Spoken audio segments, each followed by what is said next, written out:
L'image du jour, c'est celle des champs de vignes du côté de Martigné-Briand. Si de loin tout semble paisible, dans les rangs, l'activité bat son plein. Voilà, les vendanges ont commencé ce matin, donc sur un cépage gamay. On a eu un petit peu peur, étant donné le mois d'août, un petit peu mitigé. Et ça fait une vingtaine de jours qu'on a un soleil magnifique, donc on commence avec le moral au beau fixe dans les vendanges de gamay. Voilà. Au domaine de Piéflon, Franck Gourdon et ses équipiers ont commencé ce matin à préparer les cuves du futur Anjou Gamay Primeur, un vin qui sortira le 3e jeudi de novembre. Mais dans la région, nous avons la chance d'avoir une multitude de types de vins et donc des vendanges échelonnées sur plusieurs semaines. Pour tout savoir sur ce fameux temps fort angevin, un nouveau reportage demain soir dans le 7 minutes. Beaucoup d'émotions, beaucoup de profondeur et finalement aussi beaucoup d'actions de grâce pour tous ces messages d'amitié que je reçois de beaucoup de monde. L'événement dimanche pour l'ensemble de la communauté catholique d'Anjou, c'était l'ordination de l'évêque d'Angers. Suite au départ de Monseigneur Bruguès pour le Vatican, c'est le père Emmanuel Delmas, vicaire général à Cahors et ancien médecin, qui a été choisi pour ce poste. 36 évêques, 200 pères et diacres se sont déplacés pour l'occasion, sans oublier les 1500 fidèles qui l'attendaient depuis longtemps. Je suis venu très simplement pour, la joie d'avoir un nouvel évêque. C'est absolument indispensable que nous ayons un pasteur pour le troupeau. J'ai retardé mon voyage en Bretagne de 24 heures, exprès pour ça.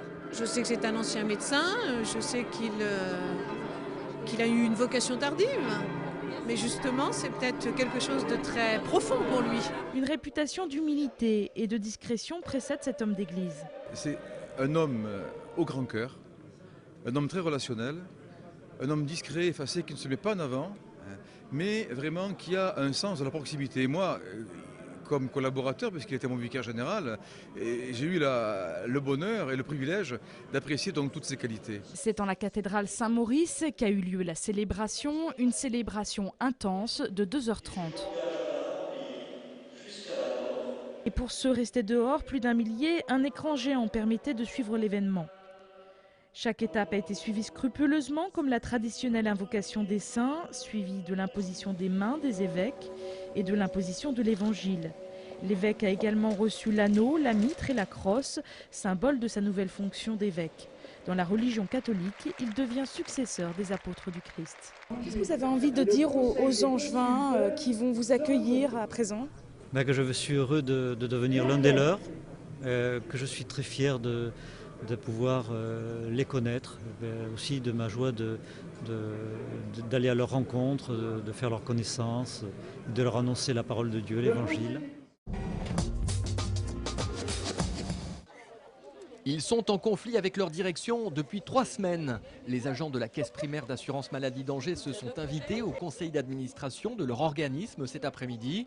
Leur mobilisation, importante, elle touche 3/4 des 300 agents, vise à obtenir des augmentations de salaire et une amélioration de leurs conditions de travail. Reçus par leur direction, les représentants syndicaux n'ont vu aucune avancée majeure se dessiner. Ils devraient prolonger leur action.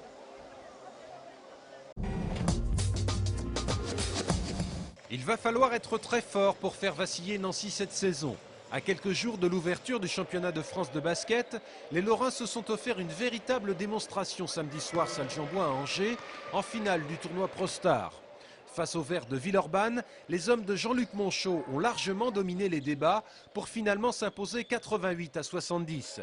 Les champions de France en titre étaient décidément intouchables ce week-end.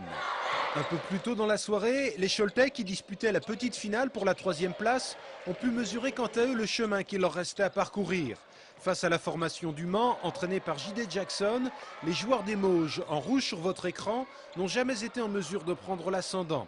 À l'arrivée, la défaite est cinglante, 87-70, et Herman Kunter, le coach choletais, n'a visiblement pas apprécié la prestation de ses troupes. C'est pas bon. Je ne veux pas parler beaucoup. Là, aujourd'hui, je ne veux pas parler beaucoup. Maintenant, il faut attendre un petit peu, il faut travailler un petit peu. On a vu ce qu'il nous manque. Moi, j'ai vu. Maintenant, on va voir. Dans une semaine, tout ce petit monde se retrouvera, cette fois-ci pour la première journée du championnat de France. Alors, où sont vos vedettes, là ? La star hier, c'était Roselyne Bachelot, la ministre de la Santé et des Sports, s'est rendue au club Angers Nautique Aviron où Julien Bahin, médaillé olympique et champion d'Europe, l'attendait. Je l'ai félicité au téléphone, mais c'est mieux quand même de le féliciter de vive voix. Un Angevin qui fait honneur à notre Anjou, à notre Angers. Roselyne Bachelot a en fait honoré sa promesse. Il y avait une sorte de pari, c'est vrai, disons que moi j'ai lancé aussi dans les médias après la médaille, voilà, je lui ai lancé un défi, quoi. Ça a été, voilà, j'espère qu'elle honorera sa promesse de venir nous voir à Angers Nautique. L'idée c'est vraiment aussi de faire évoluer le club, de leur donner une image, un peu de lumière médiatique et si ça peut les propulser plus haut, voilà, c'est par ce genre d'événement qu'on y arrivera, je pense. En politique, d'habitude on rame quand même. Exactement. La femme politique s'est prêtée au jeu avec bonne humeur et a fait son baptême d'aviron, sport qui apparemment remporte tous ses suffrages. C'est assez génial, parce que c'est vraiment un sport de nature. On est sur l'eau, on est dans un paysage magnifique et c'est un vrai effort physique. Je sens déjà que dans les cuisses ici, ça tire. Les explications de Julien Bahin ont également motivé la ministre. Il est bien. D'abord, il est beau. Et ensuite, un gros.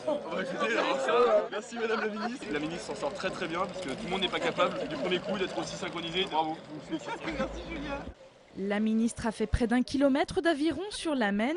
À l'issue de cet effort, elle a promis une subvention pour soutenir le projet de rénovation de la ville d'Angers sur ce club. Pour m'avoir fait faire ce que j'ai fait ce matin, ça vaut bien une petite récompense. Merci.